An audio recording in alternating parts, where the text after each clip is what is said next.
Hi guys, welcome to White Pass Defense. So we're on White Pass and we're defending. The first thing I like to do on this map generally is move up onto this construction building because I can get a good overview of several positions. I think people notice from some of my videos that when I'm defending I like to try and be in a position where I can see a few different angles rather than just like one target. I also think that when we're defending you need a good spread of people. It's no good just having everyone sat around the target because by the time they've got there it can be too late. You need to have a few people covering a couple of other points around the map. So you could keep like maybe half your team around the base and then the other half split into maybe a few smaller sections dotted around to try and pick up people coming in, which is what we're doing right now.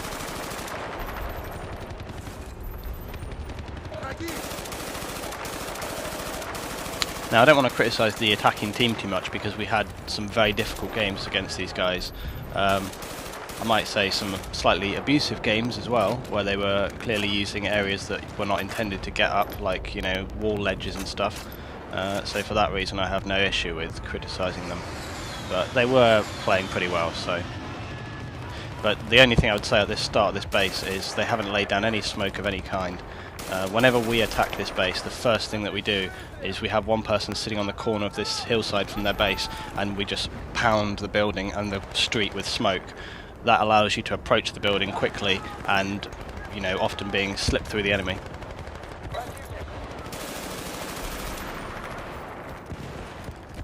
This position here that I use it very often, it's a very good one because you can see people coming around the back, you can see people coming on the left, you can see people crossing the street leaving their base, and you can also pick off people hiding in the trees here like snipers or just anything. And they've obviously realised that it's a good position and come straight up to kill me. But luckily I immediately communicated that to my guys on the roof and they took that guy straight out. That's why communication is key. See, Adrian just got that guy straight away. Well, I think it was Adrian anyway.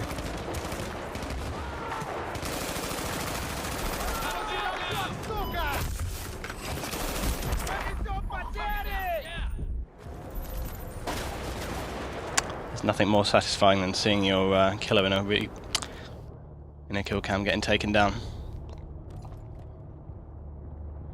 I was going to say respawn cam, but that's not really right. I've seen several people trying to use this little position here behind the concrete pipes. It never seems to work. They sit behind that and they aim up at the building. I guess it's pretty good. I've never seen anyone use it without getting killed in about 2 seconds though.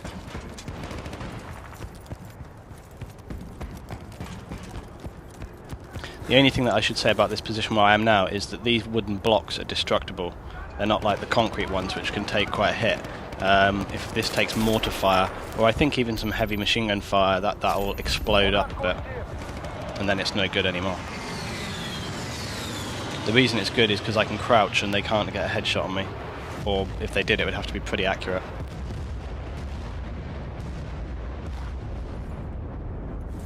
So let's just talk about the entrances into this base. You've got B on the ground floor and you've got A up the top.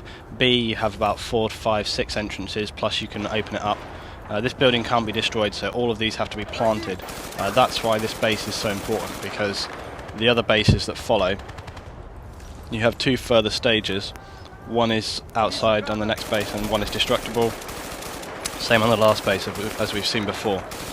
So this base is very important because you have 2 non-destructible targets, and holding this base, as I've said before, is the most important. So you really need to hold the line on this one.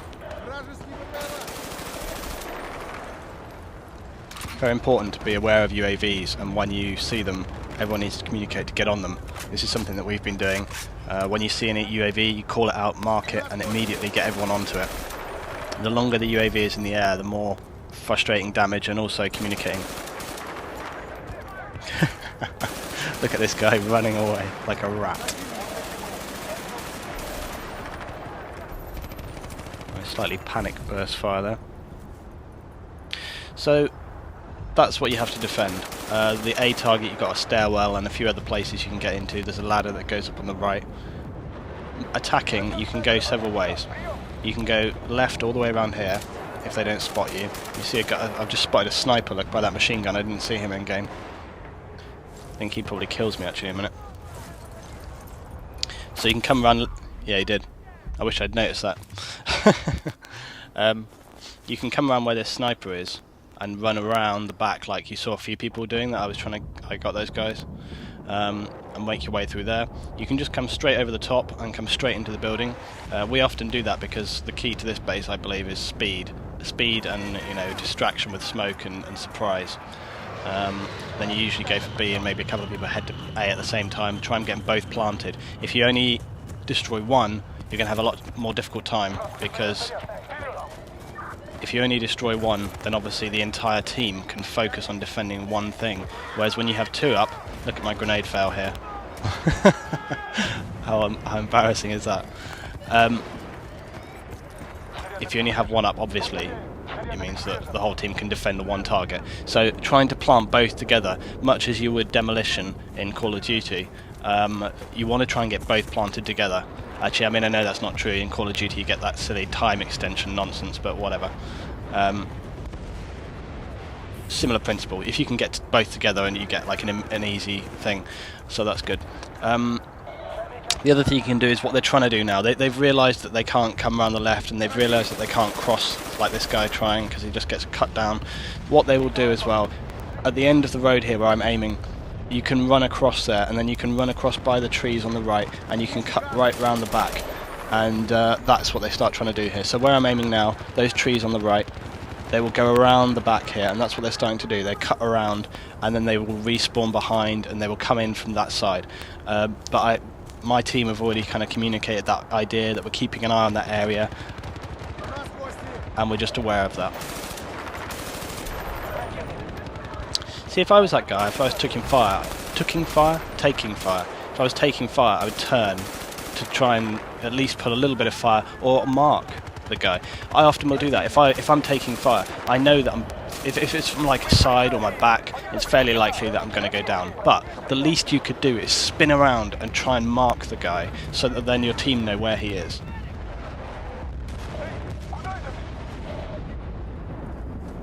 I thought I'd do a little bit of a rush into their base here. Didn't work.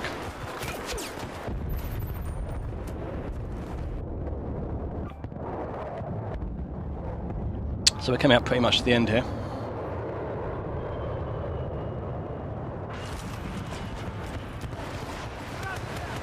This has been a fairly successful defence. As I said before, this team were pretty difficult. They were using a lot of like hard rushing tactics and using vehicles to abuse. I said this last night. I found that our guys at the moment, we do very, very well against teams that do not have vehicles. But vehicles have been seeming to overwhelm us a bit, so we need to work on that, definitely. It's not always, actually. It tends to be these teams that kind of really push it, and like these guys last night, they were using on Valparaiso, and they put the tank on the third base right at the back in a kind of very weird position, slightly abusive position, so I don't feel too bad about that. Got that sniper back there. I don't think I did that bit very well. I think I would have done much better. Instead of moving around, I could have crouched and just put like a line of fire through those two guys, and then I think I might have picked off at least another one there. So yeah, if you have any requests of things that you would like me to do in game, or reviews of anything you would like me to do in game, like is there a vehicle you would like me to review, is there a target on a map that you find particularly difficult and you would like me to take a look at, just let me know, leave a comment, and I'll try and get that done. So other than that, I hope you've enjoyed this one.